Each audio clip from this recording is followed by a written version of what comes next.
जो पवन चलेगी तो वो विष को भी क्या कर देती है, विष को हलाहल को भी अमृत के समान बना देती है। जैसे किसी सर्प का काटा हुआ कोई व्यक्ति उनके सामने है, तो उनके शरीर से छूकर पवन जब उसको छुएगी जिसको सर्प ने काटा है, तो उसका सारा विष अपने आप ही उतर जाएगा। तो इस प्रकार की रिद्धि उनको प्राप्त थी आचार्य उमस स्वामी जी महाराज को। ठीक है, साथ ही साथ और कौन सी थी, वह अपनी रिद्धि के प्रभाव से आकाश में चला करते थे। आकाश में यानी कि उनको आकाशगामी विद्या भी प्राप्त थी। चारण रिद्धि धारी वो मुनिराज थे कि उनको आकाशगामी विद्या भी प्राप्त थी। ठीक है ना। तो इस प्रकार से अनेकों विद्याएं अनेकों रिद्धियों से वो संपन्न आचार्य उमस स्वामी जी थे। और क्या क्या है, समदभद्र स्वामी जो हुए हैं, आचार्य उमस स्वामी के बाद हुए हैं। ठीक है, समदभद्र आचार्य स्वामी, उन्होंने 8000 श्लोक प्रमाण, देखिए एक ही तत्वार सूत्र के ऊपर, हमारे इस तत्वार सूत्र में कितने सूत्र हैं, 357, और इसके ऊपर समदभद्र आचार्य ने कितने लिखे हैं, 8000 श्लोक प्रमाण गंधहस्ती महाकाव्य की रचना की थी। कितने सूत्र, कितने श्लोक लिख दिए, 8000, और फिर उसकी व्याख्या की होगी तो वो तो कहां पे पहुंचे होंगे, कितना व्याख्या, कितना विस्तृत है ना। तो इस प्रकार से, जो कि आज हालांकि उपलब्ध नहीं है ये ग्रंथ गंधहस्ती महाकाव्य, मगर फिर भी यह ऐसा वर्णन मिलता है कि आचार्य समदभद्र स्वामी ने 8000 श्लोक प्रमाण गंधहस्ती महाकाव्य की रचना की थी। तो ये थी एक विशेष जानकारी आचार्य श्री के बारे में और साथ ही साथ समदभद्र स्वामी जी के बारे में। अब चल,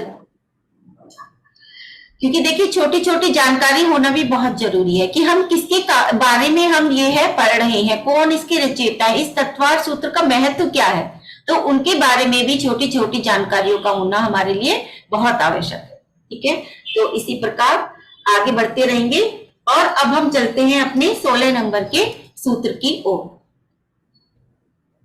हाथ जोड़ेंगे सभी लोग, जब भी सूत्र का उच्चारण हो हाथ जोड़ेंगे। बहुविध क्षिप्राणि स्रतानुध्रुवाणाम क्षेत्राणाम, बहुविध क्षिप्राणि स्रतानुध्रुवाणाम क्षेत्राणाम। ठीक है ना।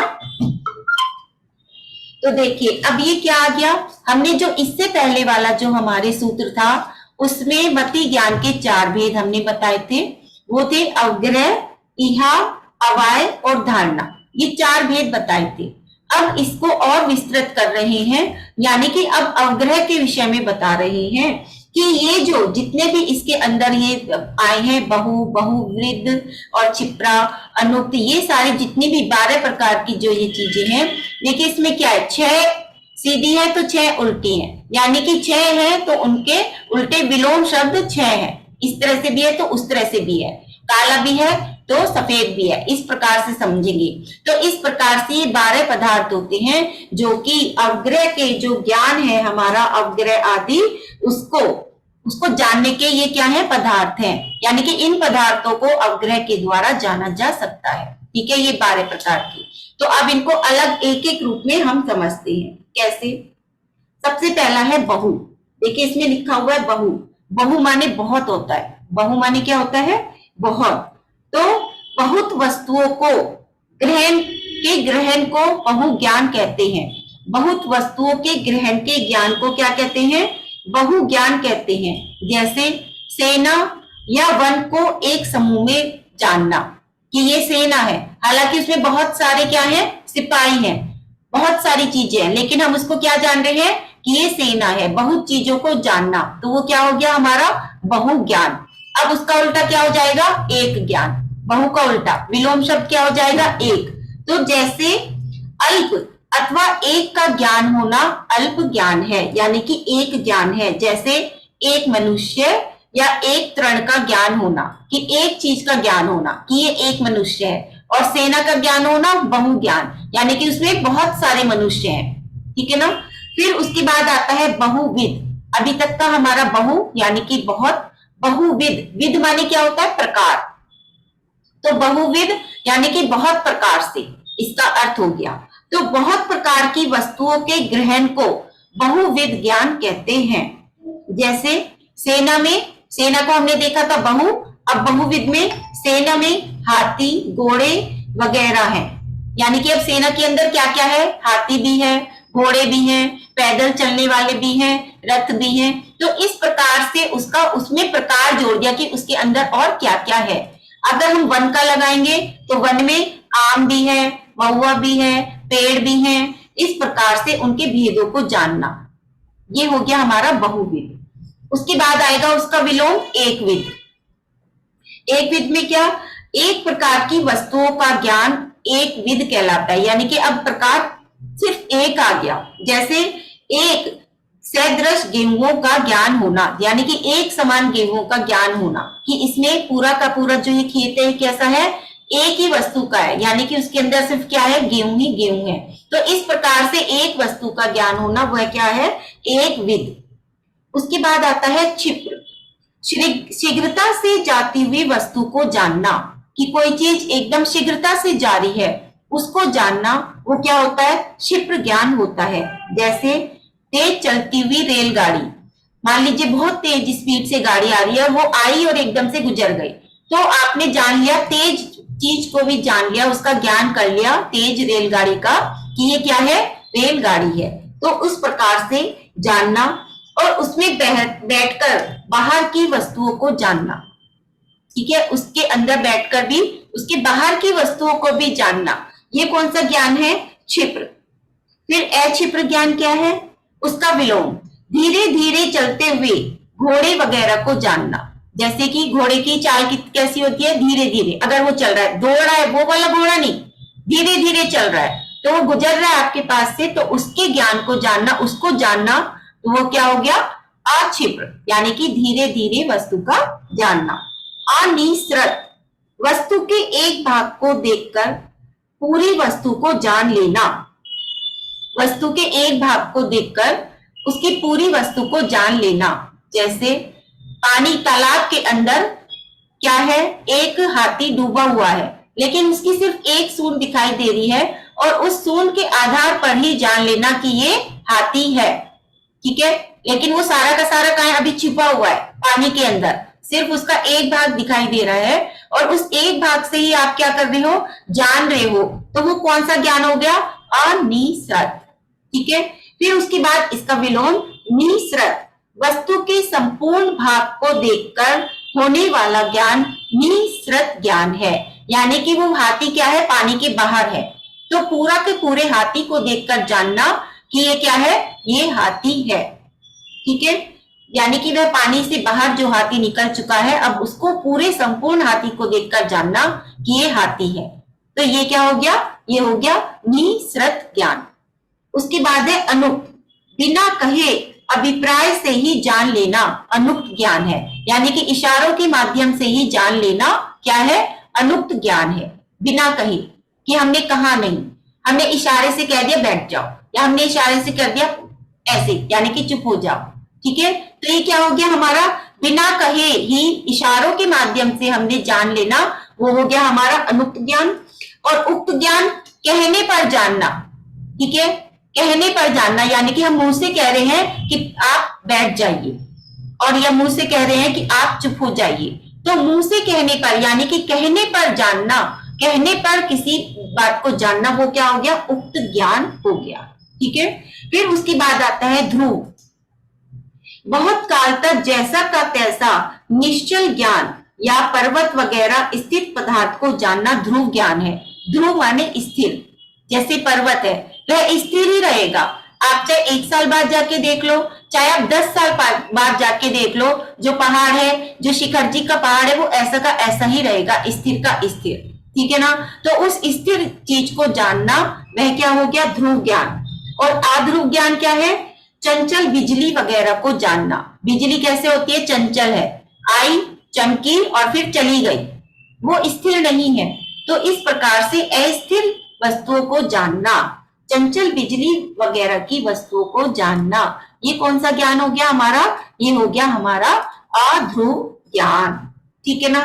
तो इस प्रकार से ये हमारे क्या हो गए, ये हमारे मति ज्ञान का जो हमारा पहला वेद था अवग्रह, तो उसके द्वारा वह पदार्थों का ज्ञान होना, कितने प्रकार के पदार्थों का, 12 प्रकार के पदार्थों का ज्ञान होना, वह उसका ये वाले 16 नंबर का जो सूत्र है उसके अंदर ये उदाहरण दिए गए हैं, प्रकार दिए गए हैं। ठीक है, समझ में आ गया सभी को? देखिए सामान्य अभी बिल्कुल ही सामान्य रूप से समझाया जा रहा है, विशेष रूप से बाद में ही समझाया जाएगा। ठीक है ना? चलिए, अब उसके बाद आता है हमारा 17 नंबर का सूत्र। तो देखिए हम 17 और 18 दोनों को एक साथ लेंगे, क्योंकि ये दोनों क्या है, एक दूसरे के ही पूरक हैं, एक साथ है, एक ही चीज के दो भाग है। तो हम 17 और 18 नंबर के सूत्र को एक साथ लेंगे। ठीक है, चलिए। अर्थस्य, और उसके बाद है 18 नंबर का व्यंजनस्याग्रह। कर रही हूँ, आपने जो अभी 16वां सूत्र पढ़ाया है, तो जो हम मेरी उसमें लिखा है किताब में, वो यह है बहुविध क्षिप्रा अनिश्चितता असंगत ध्रुवाणाम सेत्राणाम। तो यही तो बोला मैंने भी। तो जैसे आपने ध्रुवाणाम का बताया, तो सेत्राणाम का कुछ नहीं है। सेत्राणाम, सेत्राणाम मतलब है अपने प्रतिपक्षी। प्रतिपक्षी मैंने बताया ना भी, एक तो उसके प्रतिपक्षी भी है ना, विलोम भी है, तो ये इसमें एक एक दिए गए हैं, सिर्फ एक एक का नाम है, तो इनके प्रतिपक्षी यानी कि विलोम भी लगा लो, बहु का एक लगा लो, जबकि इसने दिया हुआ नहीं है। सेत्राणाम का मतलब वही है, प्रतिपक्षी, कि एक एक का नाम दिया है। जैसे कि कल रेणु जी ने भी बताया था कि सूत्र को बहुत छोटा लिखने के प्रयास किया जाता है, और उसको फिर उसमें एक ही शब्द दे दिया सेत्राणाम, तो उसके हिसाब से उनके सब आप विलोम खुद लगा लो, उनको यहाँ पर मेंशन नहीं किया गया है। ठीक है ना? तो इस प्रकार से चलिए, 17 नंबर का हो गया अर्थस्य, और 18 नंबर का है हमारा व्यंजनस्याग्रह। ठीक है, व्यंजनस्याग्रह। तो देखिए ये जो दोनों सूत्र हैं 17 और 18, ये अब क्या है, ये अवग्रह के ये क्या हो गए, दो भेद हो गए। अवग्रह के दो भेद होते हैं, कौन कौन से? अर्थावग्रह और व्यंजनावग्रह। पहले वाला 17 नंबर का है अर्थावग्रह, और ये जो 18 नंबर का है ये है व्यंजनावग्रह। ठीक है, तो ये अवग्रह के दो भेद हो गए। अब इनको जानते हैं। अर्थावग्रह क्या होता है? तो स्पष्ट पदार्थ के ज्ञान को अर्थावग्रह कहते हैं, स्पष्ट पदार्थ के ज्ञान को। और व्यंजनावग्रह, अस्पष्ट पदार्थ के ज्ञान को व्यंजनावग्रह कहते हैं। ठीक है, बिल्कुल सिंपल सी परिभाषा है। स्पष्ट रूप से यदि हम किसी चीज को जान रहे हैं तो वो अर्थावग्रह, और अस्पष्ट रूप से यदि हम किसी चीज को जान रहे हैं तो वह क्या हो गया, अर्थावग्रह, व्यंजनावग्रह। ठीक है, इस प्रकार से।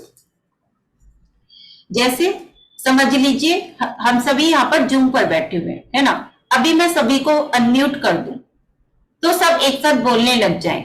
सब बोल रहे हैं तो मुझे किसी की आवाज क्लियर सुनाई नहीं देगी कि वो कौन बोल रहा है। रेणु जी बोल रही है, प्रिंसी बोल रही है, प्रोमिला जी बोल रही है, सुधा जी बोल रही है, कौन बोल रहा है, मुझे कुछ भी सुनाई नहीं देगा। तो ये क्या हो गया, अस्पष्ट। मतलब मुझे ये तो है कि आवाजें आ रही हैं, लेकिन स्पष्ट मुझे कुछ नहीं है। तो ये अस्पष्ट कौन सा हो गया, व्यंजनावग्रह हो गया, है ना। ज्ञान तो हो रहा है कि आवाजें आ रही है, लेकिन स्पष्ट नहीं है, तो ये व्यंजनावग्रह। और अर्थावग्रह क्या है कि सब लोग म्यूट है, बस मैंने रेणु जी के साथ वार्तालाप मेरी चल रही है, तो मुझे उनका आवाज तो आ रही है, लेकिन वो स्पष्ट भी आ रही है कि ये रेणु जी बोल रही है, और उनके शब्द भी मुझे स्पष्ट सुनाई दे रहे हैं। तो ये क्या हो गया, ये हो गया हमारा अर्थावग्रह। ठीक है, इस प्रकार से ये दो वेद हैं, और इनको इस प्रकार से आप समझेंगे, अर्थावग्रह और व्यंजनावग्रह। ठीक है, फिर उसके बाद हम आगे चलते हैं 19 नंबर के सूत्र की ओर। इसमें व्यंजनावग्रह की विशेषता बताई गई है। अब यहाँ पर इस वाले सूत्र में व्यंजनावग्रह जो है, अवग्रह, देखिए अभी अवग्रह के ही भेद चल रहे हैं, तो व्यंजनावग्रह की यहाँ पर विशेषता बताई गई है। तो देखिए, ना चक्षुरनिंद्रियाभ्याम, ना चक्षुरनिंद्रियाभ्याम। ठीक है, देखिए ये चक्षुर ऐसे नहीं पढ़ेंगे, चक्षु और रा को जोड़ेंगे, रनिंद्रियाभ्याम। ठीक है, हाँ। तो अब ये क्या है, चक्षु और मन से व्यंजनाग्रह नहीं होता। यहां पर दिया जा रहा है कि चक्षु और मन से व्यंजनाग्रह नहीं होता। देखिए 5 इंद्रियां थी हमारी, उसमें 4 इंद्रियों के द्वारा होता है, लेकिन जो चक्षु इंद्रिय है उसके द्वारा नहीं होता।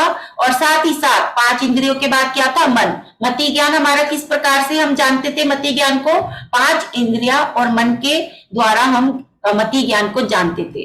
और अवग्रह क्या है, मति ज्ञान का भेद है। तो अब अवग्रह में भी व्यंजनाग्रह को हम कैसे जानेंगे, तो उसमें 4 इंद्रियों के माध्यम से जानेंगे। चक्षु इंद्रिय के माध्यम से उसको हम नहीं जानेंगे और ना ही हम मन के माध्यम से जानेंगे। तो यहाँ पर 2 चीज का निषेध हो गया, चक्षु इंद्रिय का और मन का। ठीक है ना।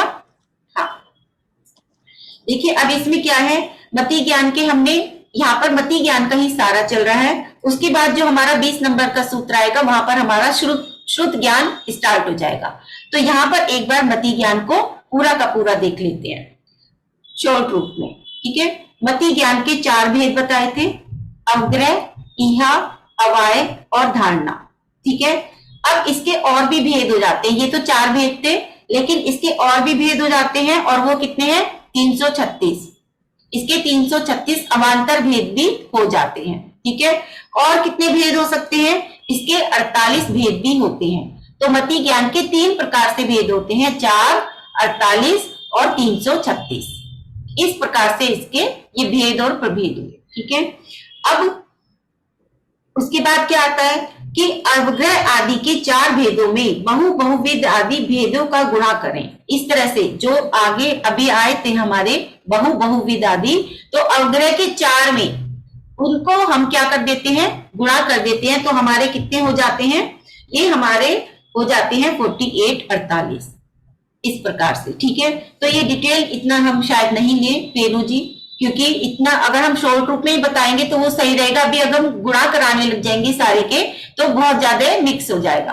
तो अभी बस छोटे वाला इतना ही समझिए कि क्या कहते हैं, मति ज्ञान के 3 प्रकार से भेद हो सकते हैं, 4, 336 और 48। और वो कैसे कैसे हो सकते हैं वो बाद में समझाएंगे, नहीं अभी सारा का सारा मिक्स हो जाएगा। ठीक है, सारी गुणा अभी की करानी पड़ेगी। ठीक है, हाँ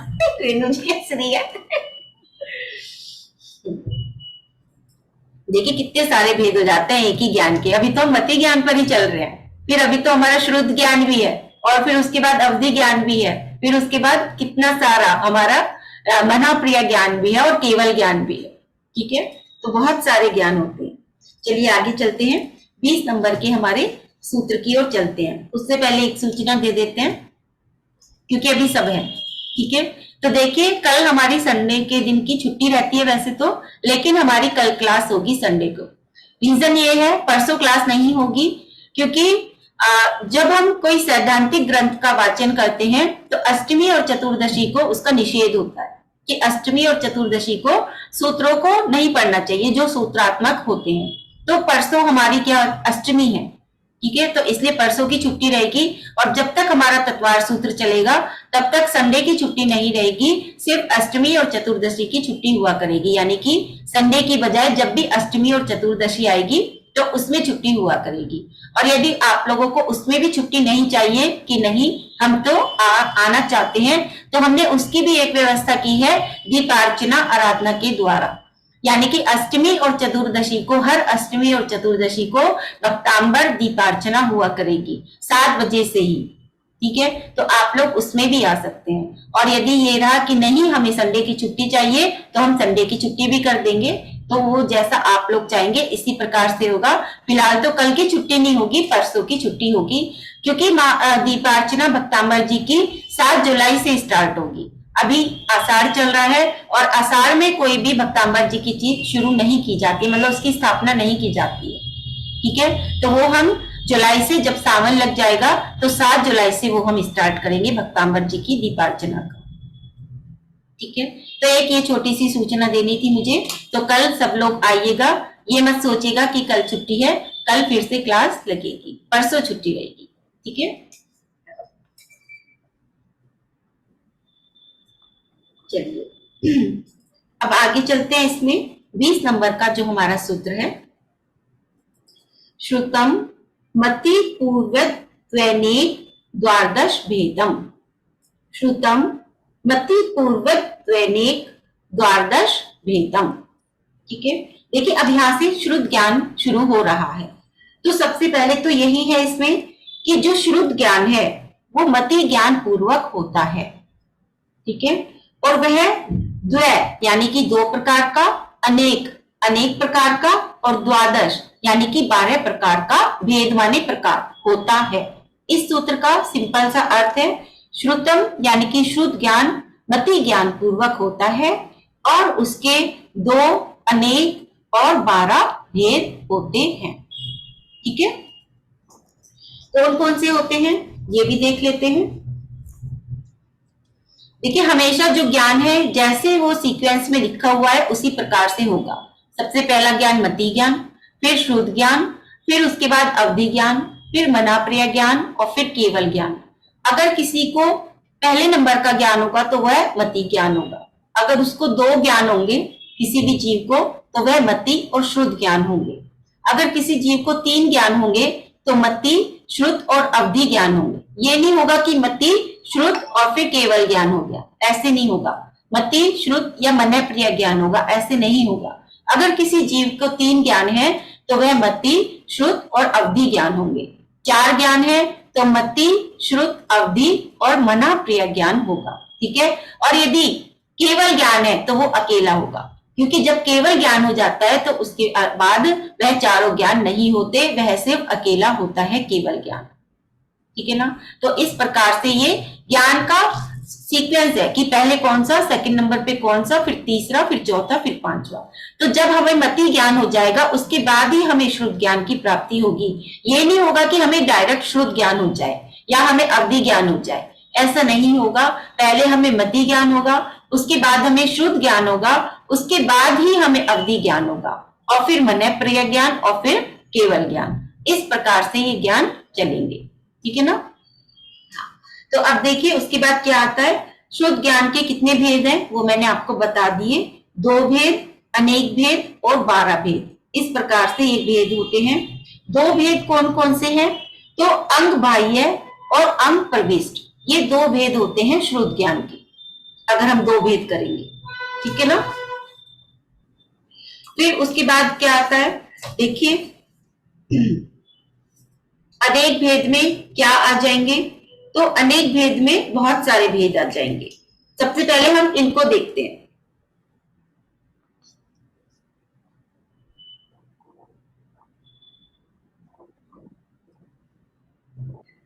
अंग बाह्य के बहुत सारे 10 वैकालिक, उत्तराध्ययन आदि अनेक भेद हैं अंग बाह्य के। ठीक है, और अंग प्रविष्ट के 12 भेद होते हैं।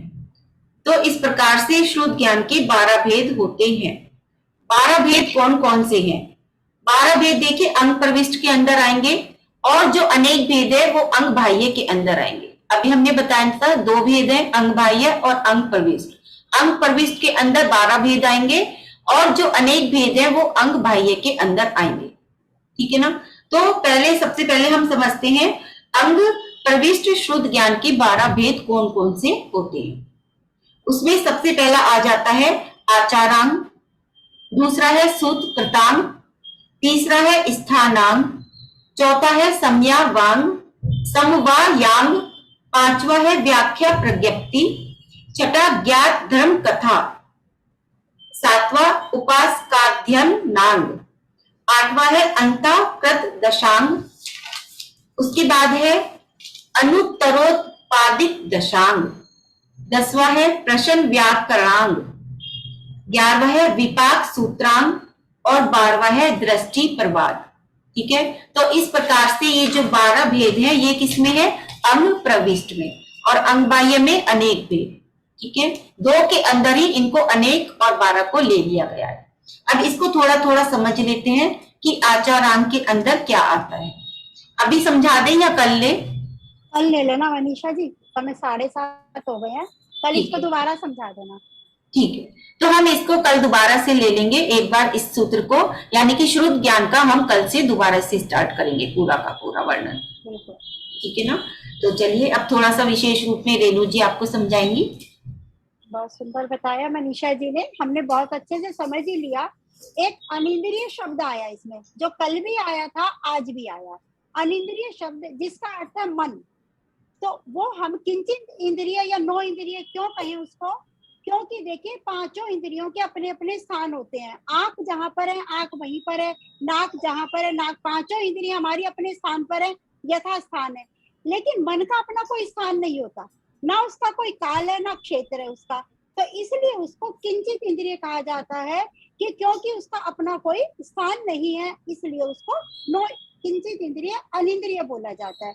कि वो इंद्रिय नहीं है, लेकिन वो अब वो ज्ञान भी नहीं है, वो है तो बाहरी अवस्था ही पुद्गल मतलब शरीर की, तो इसलिए उसको अनिंद्रिय कहा जाता है। और अनिंद्रिय का अर्थ होता है मन। ठीक है, एक इंद्रिय होता है, एक अनिंद्रिय होता है, एक अति इंद्रिय होता है। अति इंद्रिय कि जब उनको केवल ज्ञान हो जाता है, उसके बाद जब वो ज्ञान में रम जाते हैं, हमारे जैसे सिद्ध परमेश की, वो अति इंद्रिय होते हैं। और अनिंद्रिय का अर्थ मन होता है, और इंद्रिय का पांचों इंद्रियां होती है। इसलिए आप इसमें इसको अलग अलग भेद जाने कि इंद्रिय क्या है, अनिंद्रिय क्या है और अतीन्द्रिय क्या है। इनमें भेद समझते हुए आप अतीन्द्रिय और अनिंद्रिय को मिलाएंगे नहीं। हम अनिंद्रिय का अर्थ मन है, और अतीन्द्रिय जो इंद्रियों से परे हो गए हैं, यानी हमारे सिद्ध परमेश की। तो इस शब्द को समझा, बाकी मनीषा जी ने समझाया ही है, और हमारा समय भी होने लगा। तो अब हम एक प्रश्न ले लेते हैं। और जो श्रुत ज्ञान की बात चल रही है, देखिए हम हर रोज बोलते हैं कि द्वादशांग जिनागम, है ना, हम बोलते हैं ना द्वादशांग जिनागम। तो ये बहुत महत्वपूर्ण सूत्र है, इसीलिए हम कल इसको दोबारा लेंगे। इसमें हमारे द्वादशांग की बात आई है, जो अंग प्रविष्ट है। अंग प्रविष्ट में द्वादशांग आता है पूरा, और अंग भाग्य में जो हम मोबाइल पे हम निकालते हैं सब कुछ, वो सब कुछ अंग भाग्य में आता है। लेकिन अंग प्रविष्ट में जो हमारे ओरिजिनल 8 ग्रंथ हैं वही आते हैं इसमें। तो कल हम इनको दोबारा से द्वादशांग को अपने द्वादशांग के रूप में इसको दोबारा समझेंगे। जो आज मनीषा जी ने आपके सामने नाम पढ़े हैं, आचरांग, सुकृतांग इत्यादि, उनको हम कुल दोबारा समझेंगे। और अब हम एक प्रश्न ले लेते हैं। तो आज सुधा जी को लेते हैं हम। सुधा जी से पूछते हम प्रश्न। सुधा जी क्या पूछना चाहेंगी? सुधा जी खुद ही पूछेंगी। जय जिनेन्द्र जी। पता है आज मैं बैठी ना, जब तो मैंने सोचा था कि आज मुझे पूछना ही है, मैं तो मैसेज करके पूछूंगी मैं तो।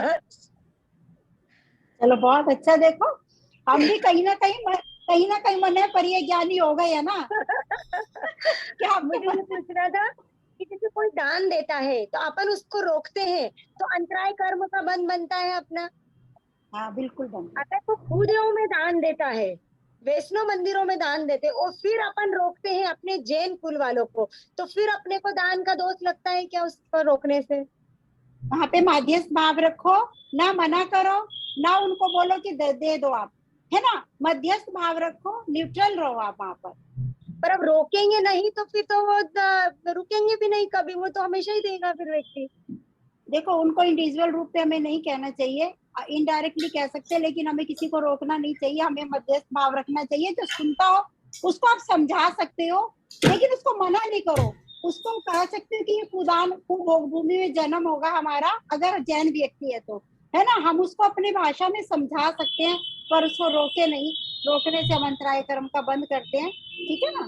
और बाकी मनीषा जी बताएंगे कि सरिता जी है, मनीषा जी है, अगर उनके विचार कुछ अलग है तो वो बता सकती है। सरिता जी बताना चाहती है तो उनको लेंगे पहले। हाँ सरिता जी। बताना नहीं, बस एक मन में भाव आया कि कोई अगर है तो हम उनको अलग भाषा में समझा सकते हैं। पिन पॉइंट नहीं करिए कि आपके लिए कह रहे हैं, हमको उसमें थोड़ी पॉलिटिक्स करनी पड़ेगी। कहनी भी है बात को और संभालनी भी है, क्योंकि अपने को भी दोष नहीं लगे ना, हमारा भी अंतराय कर्म का दोष नहीं हो, तो हमें उसको थोड़ा सा पॉलिटिक्स, बात को ऐसा कहना कि मैंने तो ऐसा सुना है कि ऐसा करने से ऐसा हो जाता है। हमने डायरेक्ट उनको रोका नहीं, उन तक बात पहुंचा दी। अब उनको समझना है या नहीं समझना, अब वो उनके ऊपर है। इतने से मेरे मन में भाव आए थे। बिल्कुल वही निचोड़ वही है जो रेणु जी ने कहा और सरिता जी ने कहा, मेरे भी मन में वही बात आई थी सिर्फ कि हम सामने वाले को समझा सकते हैं, देखिए किसी भी माध्यम से सामने वाले के ऊपर है कि हमारे सामने है कौन, हम किसको समझाना चाह रहे हैं। अगर हमारे ही परिवार के सदस्य हैं, मान लीजिए बच्चे हैं आजकल के जो कि नहीं सुनते हैं या उस तरफ भाग रहे हैं बच्चे, तो बच्चे हैं अगर घर के, तो हम उनको कैसे समझाएंगे। या फिर बाहर का कोई वैष्णव का ही कोई व्यक्ति है और हम उनको समझाने चले तो हम उनको कैसे समझाएंगे या उन तक अपनी बात कैसे पहुंचाएंगे। तो ये होगा कि सामने कैसा व्यक्ति, हम किसको समझाना चाह रहे हैं, तो उसके अकॉर्डिंग थोड़ा अपने बुद्धि से, जैसे कि सरिता जी ने कहा कि बुद्धि के साथ अनुसार बात करें कि सामने वाला कैसा व्यक्ति है। और ये बात भी सही है कि मध्यस्थ भाव रखें, अपनी तरफ से नहीं कहें, लेकिन फिर भी आपके अंदर करुणा भाव आ रहा है कि सामने वाले व्यक्ति को हम इस तरह से कूदान करने से रोकना चाहिए। यदि आपके मन में ये भाव आ रहे हैं तो आप उसके अनुसार कीजिए उनसे बात, जैसे कि सामने वाला व्यक्ति है उसके अकॉर्डिंग। ठीक है ना, समझते हैं तो ठीक है, नहीं तो मध्यस्थ भाव रखिए आप।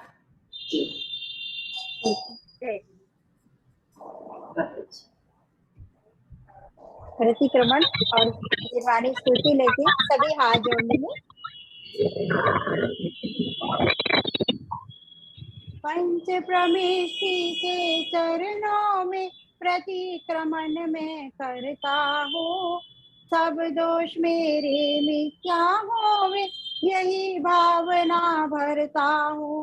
अब गुणों से मैं भरा हुआ तशाए वशी अनाचार किया, कृतकारित अनुमोदना से जीवों का यदि घात किया। भक्ष्य भक्ष्य के सेवन में पाप कर्म जो भी हुआ, वे सब मेरे मिथ्या होवे अतिक्रम का प्रतिक्रमण किया। सूत्रों के उच्चारण में पद मात्रा यदि छूट गई, प्रायश्चित करता हूँ भगवान मैंने उन्हें जाना नहीं। प्रायश्चित करता हूँ भगवान मैंने उन्हें जाना नहीं। जिनवाणी माँ साची माता, जिनवाणी माँ जयवंतो, जिनवाणी माँ साची माता, जिनवाणी माँ जो हित चाहो भवि जन प्राणी, पढ़ो सुनो ध्यावो जिनवाणी, स्वानुभूति से करो प्रमाण, हिम्मत की है यही निशानी। जिनवाणी माँ, जिनवाणी माँ साची माता, जिनवाणी माँ। सभी नमस्कार मंत्र करें।